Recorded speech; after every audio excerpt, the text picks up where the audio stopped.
And we are back.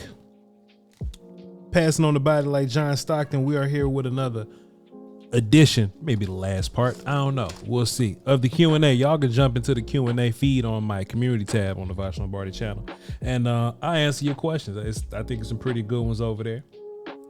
Some of the rest of them are, but we'll do our best to answer some of them, okay? And this may be something that we revisit over time. The end of June, early July is always some nonsense, leading up to camp or whatever, but we'll just see what the business is, all right? So yeah, hit the like, hit the subscribe, man. Let's see what the business is, all right? So up first, let me see, where's that one at, so I can shout you out. Pardon me, I can shout you out. The question was basically, I want to find you. Here we go. Christopher Lone Star says, I think this is a pretty loaded question too. It can basically be, simplified. If we. How long do you think it'll take for Marist Liufau? How long do you think it'll take for Marist Liufau to start over Demone Clark at Sam linebacker in 4-3 packages? There's a lot going on there. Okay. How long do you think it'll take for Marist Liufau to start over Demone Clark at Sam backer in 4-3 packages? Here's where we're at with it. Okay. First of all, I think the linebacker situation is going to be a revolving rotational door. Excuse me. Eric Kendrick's going to be your mic.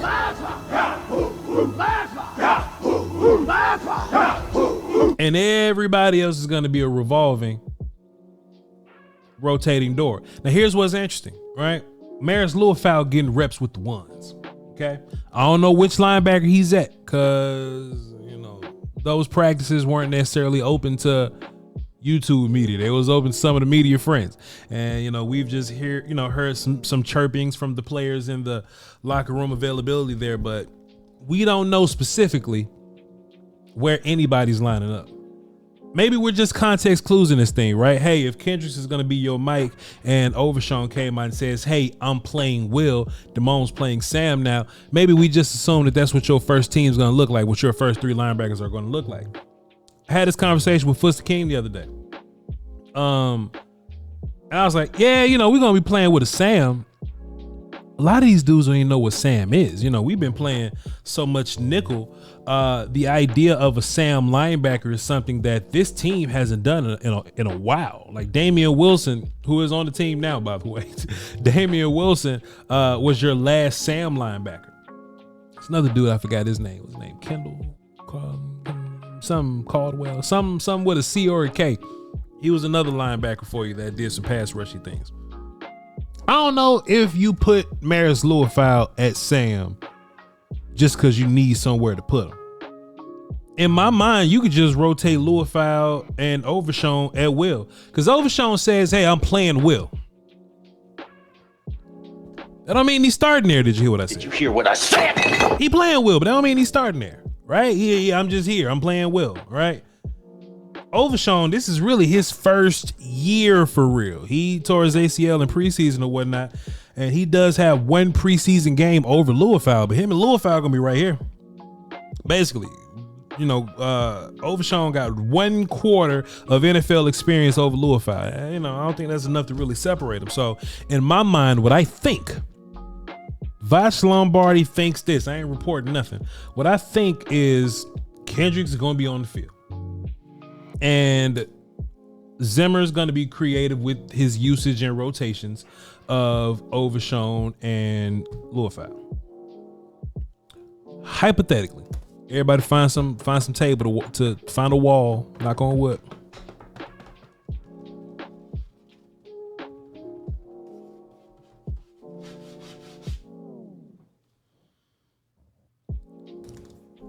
If anything happens to 50, then Liufau will come right in and be your Mike linebacker, because they already trust him as a green dot guy, not the green dot guy, but they trust him a lot right now with how he's retaining the defense and responsibilities, communications, scheme, all that kind of stuff.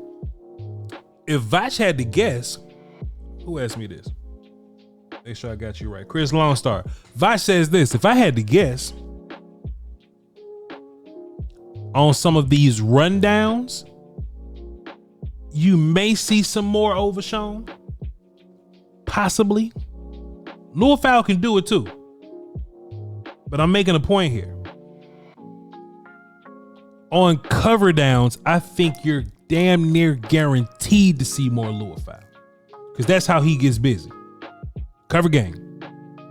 Liufau and Kendricks covering for you, I think that could be special. I think you on to something with the DBs behind you, pass rush in front of you. I think you're on to something. We just got to stop the run to get to the passing downs. But I think that's clearly what the plan is going to be. I don't know where Demone Clark falls into this. I don't think Clark just lays down and just gives the job away, right? Maybe if we're in a 4-3 situation on a passing down, maybe Liufau is your will for coverage purposes and Demone Clark turns into your Sam, because Demone Clark was brought in to do some pass rushy things or some blitzing the quarterbacky things. That's what some of the area scouts said last year when DallasCowboys.com was interviewing him prior to day 3 or whatever. They said, hey man, we love Overshown. We love his energy. I think he's going to be doing some pass rush stuff for us also. I think that's real life. So I think it just depends on what Zimmer's going to conjure up. So pass rushing situation, you'll see Liufau dropping back. You may see Overshown blitzing. Just for the sake of confusion, you may see Overshown dropping back in coverage. I don't know. We don't know. But Overshown may be the better blitzer than Liufau. But Liufau get busy in the blitz game too. I don't want to get crazy right here. You know what I'm saying? So I think it's going to be an ongoing conversation. I don't think it's so concrete as Overshown is your will guy. Liufau is your backup Mike, and he is your Sam guy, Demone Clark, Jacksonville. I don't think that's the case here. I think all these guys are going to get a piece. I think they're all going to be involved. And I don't think we're going to see as much Sam linebacker as we think, because teams are going to give us a lot of 11 personnel. That's just how life works, but know how it go. Allie says this: on a scale of 1 to 10, how stoked are you about Overshown?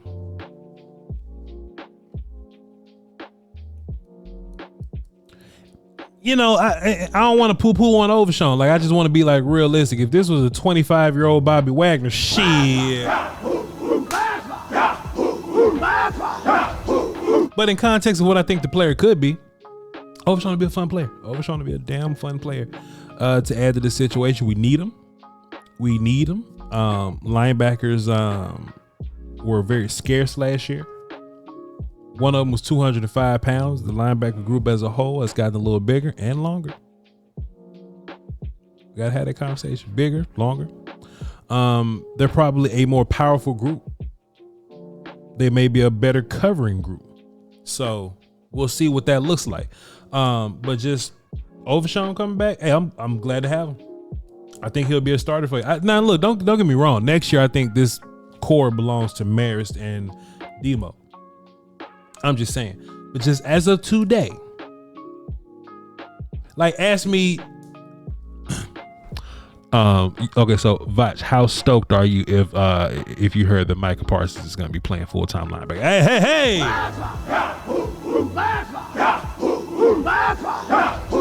And I still wouldn't even know if that'll be a 9 or a 10, because Micah Parsons at Mike ain't Bobby Wagner at 25 years old at Mike, so it's still some tempering of expectations. Yo, Voch, Sean Lee got vibranium knees and he ain't even hurting, and he's in the same shape he was in his last All-Pro season. You up to shit? Hey.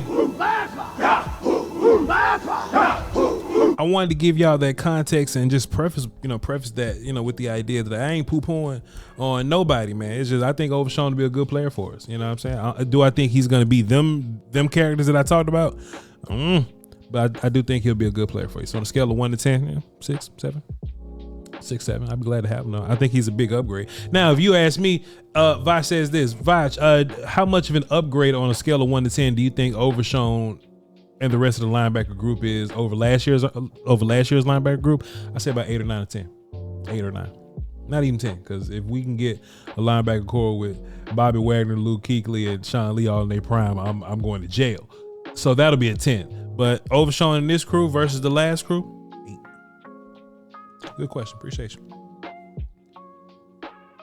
Somebody said this. I think it was Peter Delayo 2166. I would love to know how people get these numbers on the back of their usernames, you know. Like if you see a number on my name, it'll be like 63 because that was my jersey number when I played ball, right? So when you see, I would love to know how some of y'all come up with it. Like Infinity 818425. What's that number? Where did the number come from? What that is? What's that mean? What that mean? Anyway, where you go? Peter DeLeo, maybe DeLeo. 2166. He says, concerning defensive tackle, do we have enough at both 3 and 1 tech? I think this was a phenomenal question. Cause we can be like, all right, man, we'll see about Mozzie. And we could be like, hey, Osa is going to be really good this year, right? But his question was, do we have enough? Incredibly fair question. So let's bring up no, I don't even see the damn button no more. There we go. Let's bring this up here. Let's get back active. It's been a lot of roster looking at. Camp will be interesting. So let's take a look at the defensive tackles here. I'm gonna be on my screen. Y'all be on yours. And man, why the hell y'all? Okay.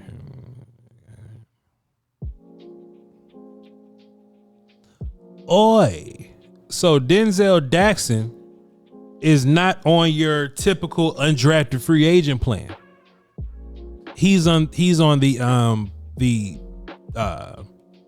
international player program. I was trying to figure out what the acronym was. He's a part of he's from the Bahamas or something like that. One of these islands or something, not like Polynesia. So why aren't the island kids, why aren't the Polynesian kids part of the international? Well, I guess that's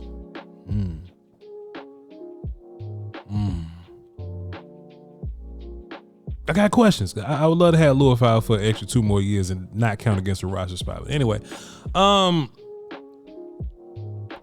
hey man, I don't know what to say about Mozzie, dog.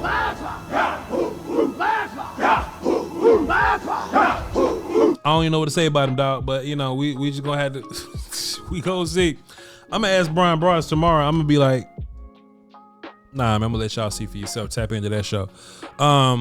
But behind Oso Odighizuwa, you have Chauncey Golston, who has been in between 3 tech and defensive end. I don't feel great about those guys. Denzel Daxon, of course, is by default a 3 tech for you. He was the more 3 techie of your defensive tackle rookies this year. Justin Rogers being a pure 1, Denzel Daxon being a 3. But it's funny because Denzel Daxon, when he was at Illinois, he had to be the de facto 1 because Jerzon Newton was 280 something pounds. It's interesting. Pardon me, he was 305 pounds. But he was smaller. He played smaller, the 3 tech or whatever. So Daxon can play both, I'm assuming. Carl Davis, I could barely remember his name if I'm not looking at it. I've been calling him Carl Lewis all off season. So Viliami Fehoko, they got him listed as a right defensive end. That's upsetting. 2 guys that we know can play B gap sometimes. Marshawn Nealon can play B gap sometimes, maybe in a pass rushing situation, and DeMarcus Lawrence can play B gap sometimes, maybe in a pass rushing situation. So we're just talking about B gap on rundowns. Maybe they feel fine with Chauncey Golston and Oso Odighizuwa being your B gap players. And maybe they feel fine with Mozzie and Justin Rogers being your A-gap guys. But I don't feel great about it. I don't feel great about this at all. So let me see exactly how you asked this, right? You asked me, do I feel great about this? Let me just see what you say, player. Do we have enough at both 3 and 1 tech? Well, a part of me can make this argument that there's not a bunch of quality 3 techs at all. And there's not a bunch of quality 1 techs at all. So the fact that you have an Oso Odighizuwa, I feel great about. Your backup 3 tech and what Chauncey Golston is about what backup 3 tech looks like in the league. So I ain't tripping. Mozzie Smith is probably at the bottom of the 1 tech groups. And his backup is right there with him. And the backup plan to the backup plan is right there with him. They'll be competing. Mozzie lucky he got drafted in the first round. But hey, We'll cross that bridge when we get there. I appreciate y'all for tuning in, man. I hope I did a decent job answering y'all questions, but hey, this tough, dog. I hope we go out and find somebody just to add to the room a little bit, but you know, we'll just move on from Bohan and John Ridgway. You know what I'm saying? Damn. All right, man. Y'all hold down for the Doski Woski. Till next time, y'all. Peace.